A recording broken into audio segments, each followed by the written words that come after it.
Hello everyone, welcome back to my channel. कैसे हो आप सब? आई होप कि आप सब भी काफ़ी अच्छे होगे। सो गाइस, आज मैं आपके लिए एक न्यू वांगशियान एफएफ लेकर आई हूँ। ये एक मॉडर्न एफएफ है। इसका नाम है टेम्पो रुबातो और इसके ऑथर का नाम है स्पॉट्यूमिन। आप सब इसके नाम से बिल्कुल भी कंफ्यूज मत होना। टेम्पो रुबातो एक इटालियन नेम है और इंग्लिश में इसका नाम है स्टोलन टाइम। ये एफएफ आपको AO3 पर मिल जाएगा। मैं डिस्क्रिप्शन में लिंक शेयर कर दूँगी, आप वहाँ से चेक कर लेना। इस एफएफ में स्कूल लव है, थोड़ी सी मिसअंडरस्टैंडिंग्स भी हैं, लेकिन हैप्पी एंडिंग है। तो चलिए थोड़ा सा स्टोरी के बारे में जान लेते हैं। लान वांगजी गोसू एकेडमी में पढ़ाई कर रहा था। वो हर चीज़ में टॉप करता था, पर उसने कभी भी ये नहीं सोचा था कि उसे अपने ही क्लासमेट वेइंग से प्यार हो जाएगा। फिर कुछ ऐसा होता है, कुछ ऐसी प्रॉब्लम्स आती हैं जिसकी वजह से लान वांगजी के अंकल लैन शिरन उसे पढ़ने के लिए लंदन भेज देते हैं। तो कहानी शुरू करते हैं। सितंबर 2005। लान वांगजी 15 साल का था। उसने कभी भी किसी के साथ प्यार में पड़ने के बारे में सोचा ही नहीं था।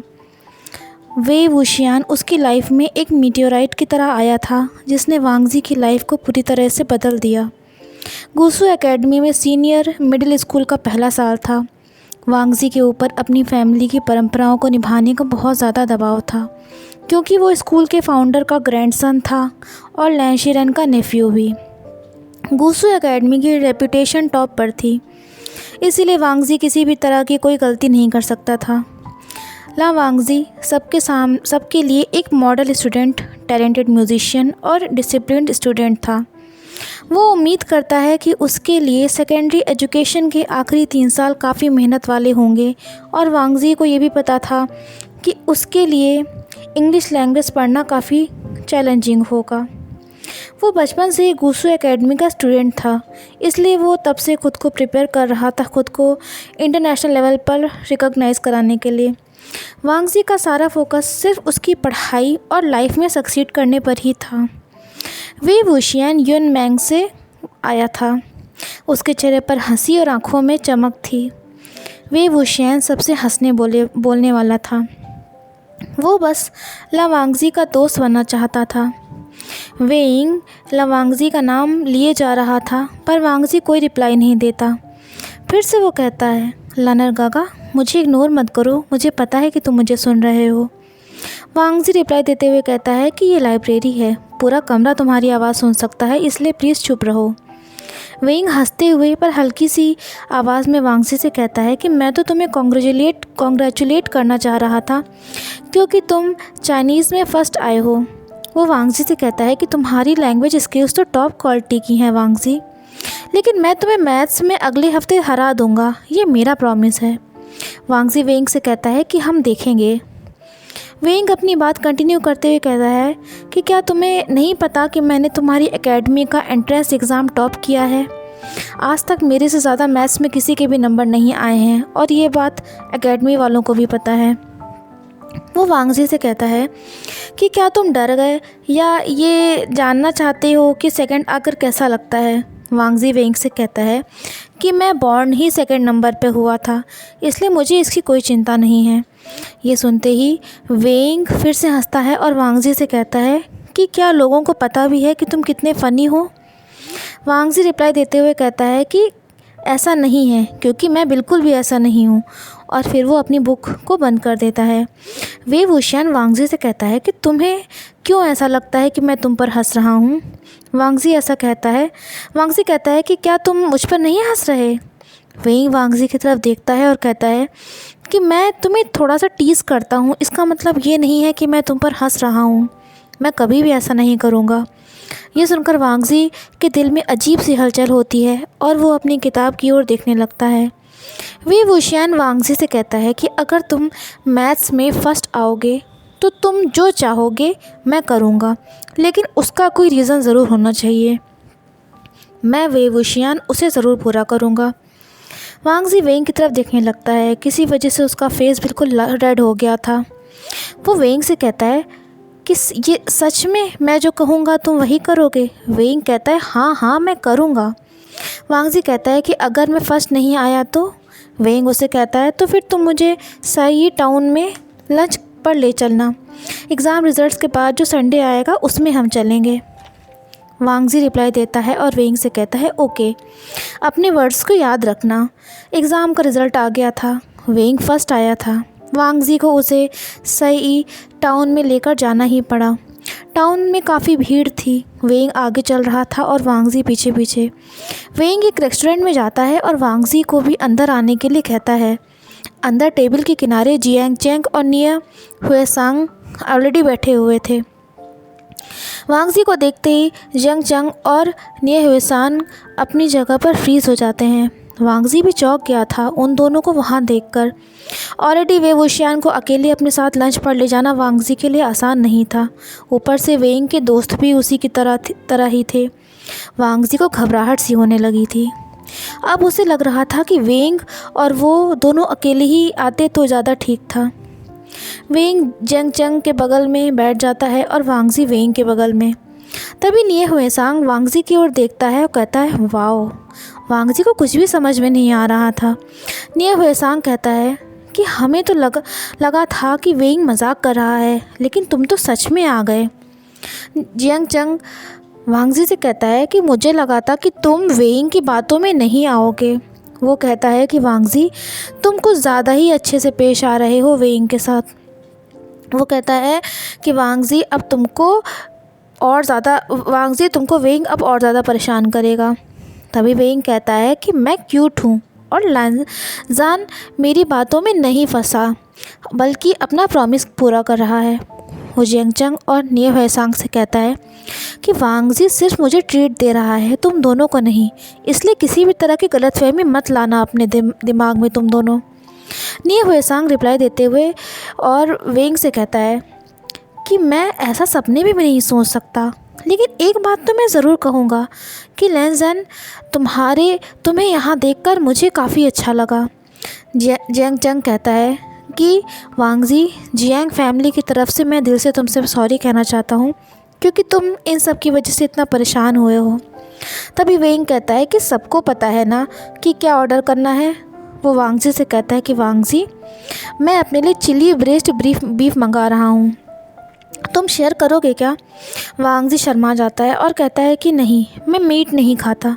ये सुनते ही वे वुशियान वांगजी से क्वेश्चंस करने लगता है। वो कहता है कि मुझे ये पता क्यों नहीं चला, क्या तुम वेजिटेरियन हो या फिर तुम यहाँ आना नहीं चाहते थे, या तुम भी यहाँ कुछ खा नहीं पाओगे। वेंग लान वांगजी के लिए काफ़ी परेशान सा लग रहा था। वांगजी अपना गला साफ करते हुए कहता है कि इट्स फाइन, मैं फ़िश खाता हूँ। वेंग ये सुनकर कहता है कि ठीक है, हम चिली ब्रेस्ट फ़िश ऑर्डर करेंगे। वांगजी बिल्कुल भी तीखा नहीं खा पाता था, इसलिए वो ऐसी डिश ढूंढ रहा था जिसमें मिर्च ना हो। फाइनली वो अपने लिए टोफू, बैम्बू शूट्स और मशरूम डिसाइड करता है। खाने का ऑर्डर देने के बाद निये हुएसांग वांगजी से कहता है कि मैं एक चीज़ जानना चाहता हूँ। वो कहता है कि हमें पता है कि तुमने वे शियोंग से शर्त लगाई थी मैथ्स एग्ज़ाम में, इसलिए तुम्हारी हिम्मत को दाद देनी पड़ेगी, क्योंकि वे शियोंग काफ़ी अच्छा है मैथ्स में। निये हुएसांग अपनी बात कंटिन्यू करते हुए कहता है कि वांगजी, मुझे पता है कि तुम एक जीनियस हो और शायद तुम्हें अभी वे शियोंग के बारे में ज़्यादा नहीं पता, लेकिन मैं ये जानना चाहता हूँ कि वे शियोंग ने तुमसे क्या कहा था अगर वो हार जाता। अगर कोई अच्छी चीज़ ही होगी जिसके लिए तुमने लंच डेट का रिस्क लिया। वांगजी बहुत कोशिश करता है कि वो कुछ ना बोले, फिर भी वो कहता है कि वेंग ने किसी विशेष चीज़ के बारे में नहीं बताया था। वेंग ये सब सुन रहा था। वो कहता है कि मैं वैसे भी कभी नहीं हारता। ये सुनते ही वांगजी वेंग को देखने लगता है, जिसके चेहरे पर हल्की सी मुस्कुराहट आ गई थी। वांगजी सोचता है कि वेंग कितना कॉन्फिडेंट है ना। वो वेंग की तरफ आकर्षित हो रहा था। ऑर्डर किया हुआ खाना आ गया था। वेंग वांगजी को देखकर आंख मार देता है। वांगजी शर्मा जाता है, उसके गाल बिल्कुल रेड हो जाते हैं। जैसे ही उसका खाना आया वो तुरंत ही उसे खाने लगा। वो सोचता है कि किसी को भी एहसास नहीं होना चाहिए कि वो क्या फ़ील कर रहा है। खाना खाते खाते निये हुएसांग फिर से सेम क्वेश्चन वांगजी से पूछता है कि मैं ये जानने के लिए मर रहा हूँ कि वो क्या चीज़ थी जो तुम वेइंग से कहने वाले थे अगर तुम जीत जाते। वांगजी अपने खाने की तरफ देखते हुए कहता है कि साइलेंस, 1 महीने के लिए बिल्कुल भी बात ना करना। ये सुनते ही जियांग चंग और निये हुएसांग ज़ोर ज़ोर से हंसने लगते हैं। वेइंग वांगजी से कहता है कि वांगजी, क्या कहा तुमने, 1 महीना? मैंने तुमसे कहा था ना कि जो भी चीज़ तुम कहो उसका कोई रीज़न होना चाहिए। वांगजी कहता है कि हाँ, तो 1 महीना ठीक है ना। वेइंग फ्रस्ट्रेट हो जाता है। उधर निये हुएसांग अपना पेट पकड़ पकड़ के हंस रहा था और कहता है कि वाह क्या आइडिया है, ला वांगजी तुम सच में जीनियस हो। वे वुशियान ये सब सुन रहा था। वो कहता है कि मैं ऑलरेडी विनर हूँ, इसलिए अब ये चीज़ मैटर नहीं करती। निये हुएसांग हंसते हुए कहता है कि प्लीज़ प्लीज़ फिर से शर्त लगाओ ना, लेकिन इस बार इंग्लिश एग्ज़ाम पर। मैं अपने सपने को सच होते हुए देखना चाहता हूँ। वेइंग रिप्लाई देता है कि मुझे कम मत समझो, मुझे अच्छा नॉलेज है लैंग्वेजेस का। जियांग चंग ये सुनकर वेइंग से कहता है कि 50,000 के पॉप गानों को याद रखने से तुम लैंग्वेज में इंटेलिजेंट नहीं हो जाओगे पागल। वेइंग बड़े आराम से टोफू का एक टुकड़ा जियांग चंग की टेबल से उठाता है और चिली ऑयल में डुबोकर खा लेता है। वो कहता है कि अगर मैं हार भी जाता, जो कि वैसे कभी होता नहीं, तो भी इससे कोई प्रॉब्लम नहीं होती। मैं ऑलरेडी बहुत चार्मिंग हूँ, चाहे फिर मैं बोलूँ या चुप रहूँ। वो वांगजी से कहता है कि मैं कोई रास्ता ढूंढ ही लेता वांगजी को प्यार से हैंडल करने का। वांगजी वेइंग की तरफ बिल्कुल भी नहीं देख रहा था। वेइंग फिर अपना हाथ वांगजी की पीठ पर रखता है और कहता है कि वैसे भी बॉडी लैंग्वेज मैटर करती है। टेबल के नीचे वेइंग अपना पैर हिला रहा था, जो बार बार वांगजी की बॉडी से टकरा रहा था। इसकी वजह से वांगजी की बॉडी में एक करंट जैसा दौड़ रहा था बार बार। वांगजी बिल्कुल फ्रीज़ हो गया था अपनी जगह पर। उसके लिए वेइंग की हंसी, उसका बॉडी टच बहुत ही खूबसूरत सा एहसास था। लेकिन कुछ ही सेकंड्स बाद वेइंग अपना हाथ हटा लेता है और चिली ब्रेस्ट फिश का टुकड़ा वांगजी की प्लेट में रख देता है। वांगजी की बॉडी पूरी तरीके से हॉट हो गई थी। वो बिल्कुल भी तीखा नहीं खा पाता था, लेकिन फिर भी वो वेइंग के बगल में बैठा रहा और उसने अपना पैर भी नहीं हटाया। इंग्लिश का एग्ज़ाम हुआ, लेकिन कोई शर्त नहीं लगाई गई थी इस बार। वांगजी फर्स्ट आया था। वे वुशियान 4th आया था, लेकिन वो खुश था क्योंकि वो जियांग चंग से 3 पोजीशन ऊपर था। और जितने भी एग्ज़ाम्स हुए थे वांगजी ने सब में टॉप किया था। इस बार वेइंग वांगजी से फिज़िक्स के लिए शर्त लगाता है, लेकिन वांगजी तैयार नहीं होता है। वेइंग कहता है कि वांगजी, अगर तुमने मुझे हरा दिया तो मैं सर्दी की छुट्टियों तक चुप रहूँगा। वांगजी ऐसे शो करता है जैसे कि उसने वेइंग की बात सुनी ही ना हो। वांगजी को वेइंग की हंसी अच्छी लगने लगी थी। उधर जियांग चंग वेइंग से कहता है कि तुमको कितना घमंड है ना अपने ऊपर, तुम कभी ऐसी चीज़ पर शर्त क्यों नहीं लगाते जिसमें तुम कॉन्फिडेंट ना हो। वो गुस्से में वेइंग से कहता है कि तुम कभी नहीं पढ़ते और हमेशा ही ऐसे करते हो। वेइंग अपनी टाई की नॉट बांधते हुए जियांग चंग से कहता है कि तुम्हारा मतलब है कि मैं नेचुरली टैलेंटेड हूँ या फिर जीनियस हूँ। जियांग चंग ये सुबह गुस्से में लॉकर रूम से बाहर निकल जाता है। वेइंग हंसने लगता है, तभी वहाँ निये हुएसांग आता है और वेइंग से कहता है, हाँ, एक जीनियस जिसे अपनी टाई तक नहीं बांधनी आती। वेइंग रिप्लाई देते हुए कहता है कि किसने कहा मुझे ये सीखने की ज़रूरत है, वांगजी है ना, वो इसे ठीक कर देगा। वांगजी ये सब सुन रहा था। जियांग चंग वेइंग से कहता है कि नाटक करना बंद करो और मैं तुमको सच बता रहा हूँ, अगली बार अगर तुमने मुझे लेट किया ना मॉर्निंग एक्सरसाइज के लिए तो मैं तुम्हें छोड़कर चला आऊँगा। वो वेइंग से कहता है कि ये आखिरी बार है, मैं मजाक नहीं कर रहा हूँ तुमसे। मैं भी देखूँगा कि तुम्हें पनिशमेंट के तौर पर 300 पुशअप्स कैसे लगेंगे। वेइंग रिप्लाई देते हुए कहता है कि आई डिड रॉन्ग के 3500 लाइन लिखने से बेहतर है कि मैं पुशअप्स कर लूँ। ये कहते ही वो वांगजी का हाथ पकड़ लेता है और उससे कहता है कि शायद फिर मेरी बॉडी भी तुम्हारी तरह ही बन जाए ना वांगजी। जियांग चंग वेइंग से कहता है कि वांगजी को परेशान करना बंद करो, लेकिन वांगजी को धीरे धीरे आदत सी होने लगी थी वेइंग की इन सब चीज़ों की।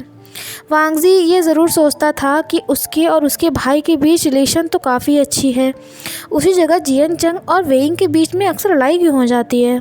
फिर वो सब चेंजिंग रूम से निकलकर क्लासरूम की तरफ जाने लगते हैं। वांगजी अपना एक हाथ पीछे रखकर चल रहा था ताकि उसका और वेइंग का हाथ आपस में ना लड़े। वांगजी क्लासरूम में खिड़की के साइड बैठ जाता है। वुशियान अलग सीट पर बैठा हुआ था। कम से कम अब वेइंग उसे परेशान नहीं करेगा, लेकिन बीच बीच में वांगजी वेइंग को ही देख रहा था।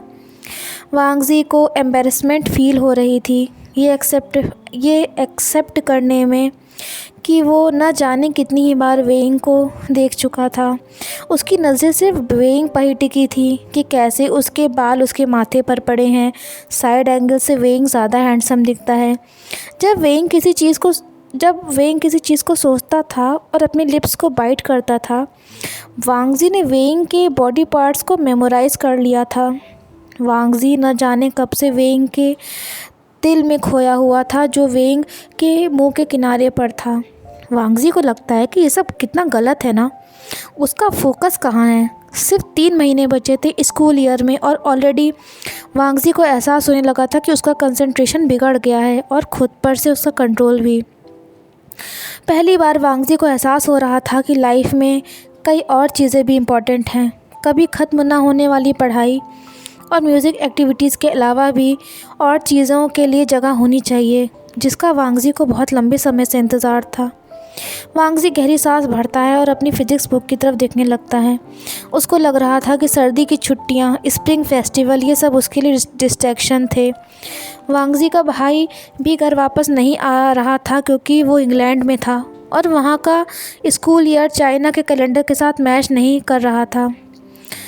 पूरी ज़िंदगी में पहली बार ऐसा लग रहा था वांगजी को कि फैमिली राउंड्स उसे अकेले ही फेस करने पड़ेंगे, अपने भाई लैंशी चेन के बगैर। वांगजी खुश नहीं था, लेकिन ये सोचकर कि वो वेइंग से कुछ दिन दूर रहेगा और अपनी पढ़ाई पर कंसंट्रेट कर पाएगा, ये सोचकर वांगजी को काफ़ी सही लग रहा था। फिज़िक्स का रिज़ल्ट आ गया। निये हुएसांग वेइंग से कहता है कि कॉन्ग्रेचुलेशन, तुम कुछ भी नहीं जीते। वेइंग जियंग चंग के बालों में हाथ फेरते हुए कहता है कि मैं जीत गया हूँ।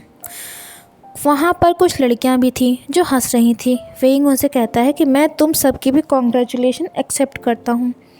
तभी उनमें से एक लड़की सामने आती है और वेइंग से कहती है कि कॉन्ग्रेचुलेशंस, क्या कहीं पर आपने प्लान किया है सेलिब्रेट करने का। वेइंग फ्लर्टी नेचर में उस लड़की को कहता है कि थैंक यू शैनशिन, मैं प्लान बना सकता हूँ अगर तुम मेरे साथ सेलिब्रेट करना चाहो तो। वांगजी को ये सब अच्छा नहीं लगता है, वो बेचैन सा हो रहा था ये सब देखकर। तभी जियंग चंग वेइंग को धक्का देते हुए किनारे कर देता है। अब वेइंग वांगजी के बगल में खड़ा था। जियंग चंग वेइंग से कहता है कि तुम कितने बुरे हो ना। वेइंग वांगजी के बगल में खड़ा उन सभी लड़कियों से कहता है कि तुम सब भी आ सकती हो, जितने ज़्यादा लोग होंगे उतना ही अच्छा होगा। ये सुनकर शैनशिन कहती है कि मैं ज़रूर आती, लेकिन मुझे टाउन के बाहर जाना है। शैनशिन की आंखें चमक रही थी। वेइंग अपना हाथ अपने सीने पर रखता है और कहता है कि शैनशिन, क्या तुमको मेरे ऊपर भरोसा नहीं है, जबकि मैं वांगजी के बगल में ही खड़ा हूँ। लड़कियाँ ये सुनकर हंसने लगती हैं। वांगजी समझ गया था कि वेइंग उसको भी इस सब में घसीटना चाह रहा था।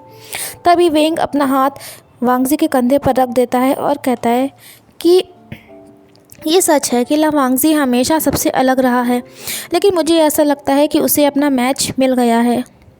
वांगजी वेइंग की तरफ बिल्कुल भी नहीं देख रहा था। वो कोशिश कर रहा था कि वेइंग के टच को भी अपनी बॉडी पर महसूस न करे।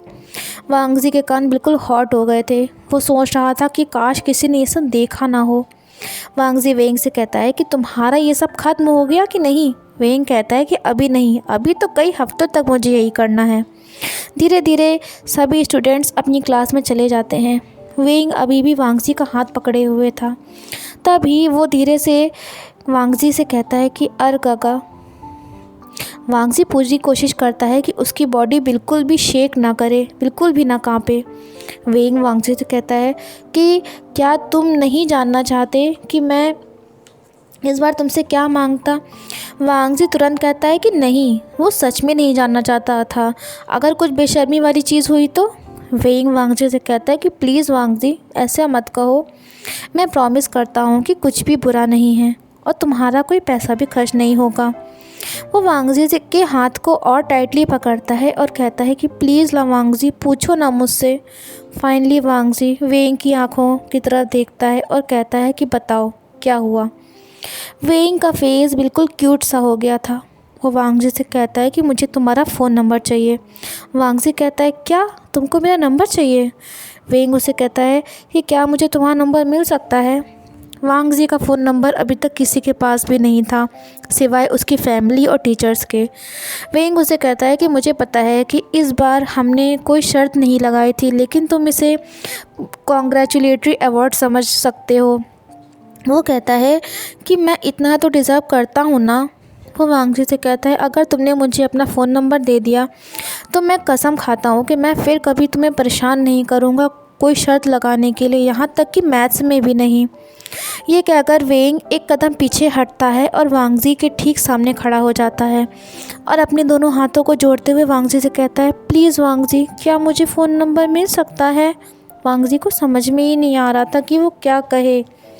वो अपना फ़ोन निकालता है और उसको अनलॉक करता है और कॉन्टैक्ट्स ओपन करके फ़ोन वेइंग को दे देता है।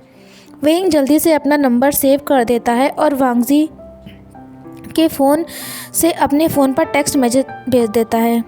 इस सब के बाद वो फ़ोन वापस से वांगजी को दे देता है। वांगजी अपने फ़ोन की तरफ देखता है। उसे अभी भी यकीन नहीं हो रहा था कि उसने ये क्या कर दिया है। तभी उसके फ़ोन पर एक मैसेज आता है। वो मैसेज वेइंग ने ही उसे भेजा था जिसमें लिखा था थैंक यू। वांगजी वेइंग की ओर देखता है जिसका चेहरा खुशी से चमक रहा था। वो सोचता है कि ये तो सिर्फ एक फ़ोन नंबर ही है ना, लेकिन वेइंग तो ऐसे मुस्कुरा रहा है जैसे कि उसने कोई महान काम कर दिया हो। वांगजी अपने फ़ोन को वापस रखते हुए कहता है कि ब्रेक ख़त्म हो गया है, अब हमें वापस चलना चाहिए। वेइंग ये सुनकर कहता है ओके। जैसे ही घड़ी में 5 बजते हैं वांगजी को बेचैनी से होने लगती है अपने घर वापस जाने के लिए। उसको अपने म्यूज़िक रूम में जाना था और गुशिन पर अपने दिन भर की थकान को भी दूर करना था। वांगजी हॉल के लगभग आधी दूर आ चुका था। तभी उसे वेइंग की आवाज़ सुनाई देती है। वो रुक सा जाता है। वेइंग वांगजी से कहता है कि तुम कितनी जल्दी चलते हो ना। वो उससे पूछता है कि क्या तुम घर जा रहे हो। वो वांगजी से बताता है कि हम सब एक नूडल शॉप पर अपना डिनर करेंगे, क्या तुम भी हमारे साथ चलोगे? वांगजी कहता है कि नहीं, उसके अंकल चाहते हैं कि वो टाइम से घर पहुँचे। वेवोशन उससे कहता है कि क्या तुम शाम की को स्टडी करने आओगे? वांगजी फिर ना कर देता है और कहता है कि मुझे गुशिन की प्रैक्टिस करनी है। ये सब सुनकर वेइंग थोड़ा सा उदास हो जाता है, पर वो तुरंत ही वांगजी से कहता है कि ओह ओके, मैं तुम्हें मैसेज करूँगा। अच्छा तो फिर हम कल मिलेंगे। ये कहकर वेइंग निये हुएसांग और जियांग चंग की तरफ जाने लगता है। वांगजी उसे जाते हुए देख रहा था। जियांग चंग वेइंग से कहता है कि जल्दी चलो, मैं शाम के सेशन के लिए लेट नहीं हो सकता। वेइंग रिप्लाई देते हुए कहता है कि मैं आज का इवनिंग सेशन स्किप करूँगा। रात का टाइम था। वांगजी सोने की तैयारी कर रहा था। तभी उसके फ़ोन पर एक मैसेज आता है जो कि वेइंग की तरफ से ही था। वेइंग ने अपनी एक सेल्फ़ी भेजी थी। वो बहुत खूबसूरत लग रहा था। फिर एक दूसरा मैसेज आता है जिसमें वेइंग ने लिखा था ये सेल्फ़ी मेरे कॉन्टैक्ट नंबर पर सेव कर देना, और वो वांगजी से कहता है कि अपनी एक सेल्फ़ी मुझे भेजो।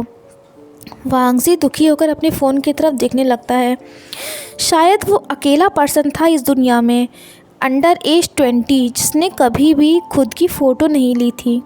वांगजी की फ़ोन गैलरी में पेड़ों की, सनराइज़ की, पड़ोस की बिल्लियों की और कुछ एक खाने की फ़ोटो थी जो कभी कभी उसका भाई भेज देता था। वांगजी शीशे में खुद को देखता है। उसे कुछ भी समझ में नहीं आ रहा था। वो पहले अपने दांतों को ब्रश करता है और फिर बाथरूम के दरवाजे के सहारे खड़े होकर अपनी एक सेल्फ़ी ले लेता है, लेकिन फ़ोटो अच्छी नहीं आई थी। फिर वो अपने बेडरूम में कोशिश करता है फ़ोटो लेने की। वो अपने बेड पर बैठता है और फ़ोटो खींचकर वेइंग को भेज देता है। तभी वांगजी का फ़ोन वाइब्रेट करता है। वेइंग ने मैसेज में लिखा था वाओ वांगजी सो हैंडसम। फिर थोड़ी देर बाद एक और मैसेज आता है जिसमें लिखा था बेस्ट फेस। वेइंग ने वांगजी को उसी की फ़ोटो एडिट करके भेजी थी जिसमें उसने वांगजी को रैबिट ईयर्स दिए थे। वांगजी बहुत क्यूट और हैंडसम लग रहा था उस फ़ोटो में। सो फ्रेंड्स, यहीं पर ये पार्ट ख़त्म होता है। अगर वीडियो अच्छा लगा हो तो वीडियो को लाइक एंड शेयर कर देना। मुझे कमेंट सेक्शन में बताना ज़रूर कि आपको ये पार्ट कैसा लगा। मिलते हैं आप सबसे नेक्स्ट पार्ट में। Till then take care and bye bye.